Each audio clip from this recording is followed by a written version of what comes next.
आज के इस तकनीकी युग में, शिक्षा के बढ़ते हुए युग में, साथ ही साथ विज्ञान के इस युग में आज भी बहुत सारे ऐसे लोग हैं जो जादू टोना, तंत्र विद्या और साथ ही साथ अंधविश्वास में बहुत ज्यादा विश्वास करते हैं। कुछ लोग अंधविश्वास के साथ इस तरीके से जुड़े हुए हैं कि वो केवल और केवल अंधविश्वास को ही मानते हैं। वो विज्ञान को, साइंस को किसी तरीके से कुछ नहीं मानते। वो केवल अंधविश्वास के चारों तरफ लिपटे हुए हैं।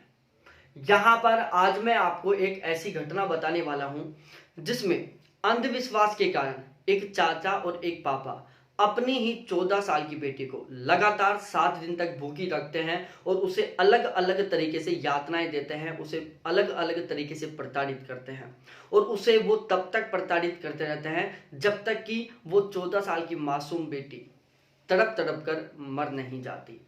आज के इस तकनीकी दौर में बहुत सारे लोग अलग अलग तरीके से अंधविश्वासों से जुड़े हुए हैं। थोड़े दिन पहले की घटना है जिसमें केरल की घटना है जहां पर 2 जिंदी महिलाओं की बलि दी गई थी।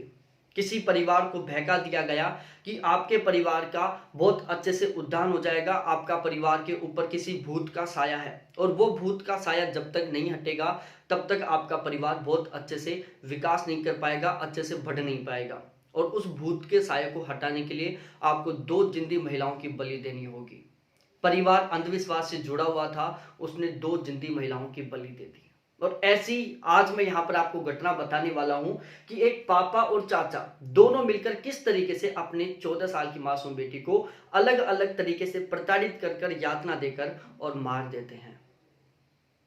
यहां पर प्यारे साथियों, जो भी मैं घटनाएं सुनाता हूं, जो भी मैं आपको बताता हूं, मेरा केवल उद्देश्य होता है कि मैं आपको सतर्क कर सकूं, आपको मैं सावधान कर सकूं और इस समाज के अंदर जो भी गंदगी फैली हुई है उसको मैं बता सकूं। आपको दुखी करना मेरा कोई उद्देश्य नहीं है।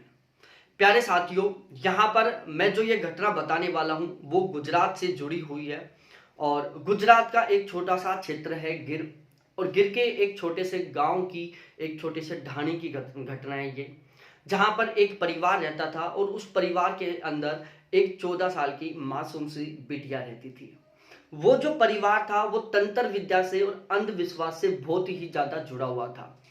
वो परिवार किसी तरीके से विज्ञान पर, साइंस पर कोई भरोसा नहीं करता था। वो अंधविश्वास और तंत्र विद्या में बहुत ज्यादा विश्वास करता था। उस परिवार के सदस्यों को थोड़ा थोड़ा ऐसे लगने लग गया कि हमारी जो 14 साल की बिटिया है जिसका नाम श्रद्धा था, उसके ऊपर किसी भूत का साया है, इसके अंदर किसी भूत की आत्मा प्रवेश कर चुकी है। धीरे धीरे उस बिटिया को लेकर उनके पूरे पूरे घर वालों के मन में एक विचार बन गया कि हमारी बेटी के अंदर किसी भूत का साया है, इसके अंदर कोई भूत घुस गया है और हमें इस भूत को किसी ना किसी तरीके से निकालना होगा। उस बेटी का जो पापा था वो कमाने के मकसद से बाहर रहता था, लेकिन जब घर वालों को बताया गया कि हमारे बेटी के अंदर किसी भूत का साया है और हमें किसी ना किसी तरीके से इस भूत के साये को हटाना होगा, अपनी बेटी के अंदर जो भूत का साया था उसको हटाने के लिए वो पापा अपने घर पर आ जाता है।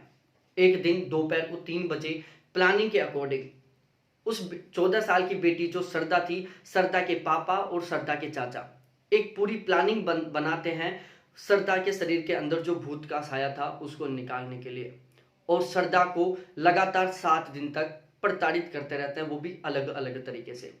प्लानिंग के अकॉर्डिंग वो श्रद्धा को एक गन्ने के खेत के अंदर लेके चले जाते हैं और उसको लगातार 7 दिन तक भूखी रखते हैं। 7 दिन तक भूखी तो रखते ही हैं, साथ ही साथ उसी दौरान उसे अलग अलग तरीके से प्रताड़ित भी करते रहते हैं। श्रद्धा को अपने साथ जंगल में लेकर चले जाते हैं और सबसे पहले श्रद्धा के जितने भी पुराने कपड़े थे उन सभी के सभी पुराने कपड़ों को वो जला देते हैं। उसके बाद वो आग जलाते हैं और उस आग के जस्ट सामने श्रद्धा को बैठाकर लगभग 2 से 3 घंटे तक बिठा कर रखते हैं। उन आग की लपटों से वो श्रद्धा बहुत ज्यादा दुखी होने लग जाती है, श्रद्धा का आधा शरीर जल जाता है। वो पापा और वो चाचा तब भी नहीं रुकते। उसके बाद में श्रद्धा का पापा और चाचा दोनों मिलकर श्रद्धा को लोहे की रोड और बेलों के द्वारा उसकी पिटाई करते हैं और उनका मानना है कि यदि हम श्रद्धा की जितनी ज्यादा पिटाई करेंगे इसके अंदर जो भूत का साया है वो उतना ही जल्दी बाहर निकल कर जाएगा। और पापा और चाचा लोहे की सांकलों और रोड के द्वारा लगातार कुछ टाइम तक श्रद्धा को पीटते रहते हैं। उसके बाद अगली प्लानिंग के अनुसार उसके पापा और उसके चाचा श्रद्धा को मिट्टी के अंदर दबा देते हैं, जिसमें उसका केवल चेहरा बाहर रखते हैं, बाकी के सारे शरीर को मिट्टी के अंदर दफना दिया जाता है और लगभग 1 दिन तक उसे मिट्टी के अंदर दबा कर रखते हैं।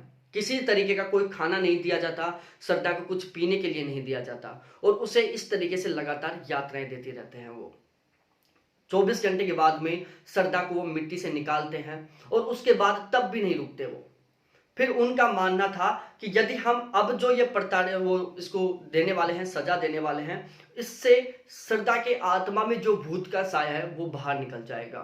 और श्रद्धा की आत्मा से भूत का साया निकालने के लिए उसके पापा और उसके चाचा दोनों श्रद्धा के बालों को एक लोहे की रोड से बांधकर और ऊपर लटका देते हैं और उसके बाद लगातार कुछ समय के लिए श्रद्धा को लोहे की रोडों से पीटते हैं। और फिर भी उनका यही मानना था कि हम श्रद्धा को जितना ज्यादा प्रताड़ित करेंगे, जितना ज्यादा दुखी करेंगे, जितना ज्यादा पीटेंगे, ये जो भूत है वो उतना ही जल्दी बाहर निकल कर जाएगा। इस तरीके से अलग अलग तरीके से श्रद्धा को प्रताड़ित करते रहते हैं।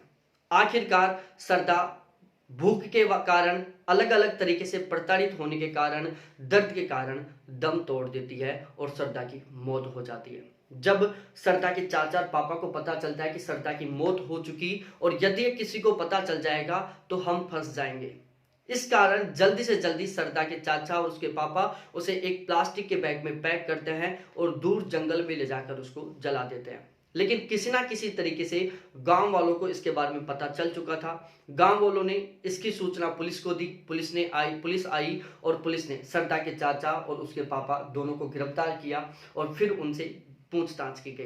पूछताछ में इस तरीके से बताया गया कि वो एक अंधविश्वास के साथ बहुत ज्यादा जुड़े हुए थे। श्रद्धा के पापा और चाचा ने बताया कि हमारी बेटी के अंदर किसी भूत का साया था और एक बहुत ही बड़ा जिंद था, एक बहुत बड़ा भूत था जिसका साया था और उसी को निकालने के लिए हमने ये अलग अलग तरीके के टोने टोटके किए थे। प्यारे साथियों, यहां पर मैं केवल आपको यही संदेश देना चाहूंगा कि ये जो भूत है, ये जो टोना टोटका है, ये किसी तरीके का कुछ नहीं है, ये केवल हमारा एक अंधविश्वास है। हम इसके साथ केवल एक वैसे ही जुड़े हुए हैं, ऐसा कुछ नहीं है।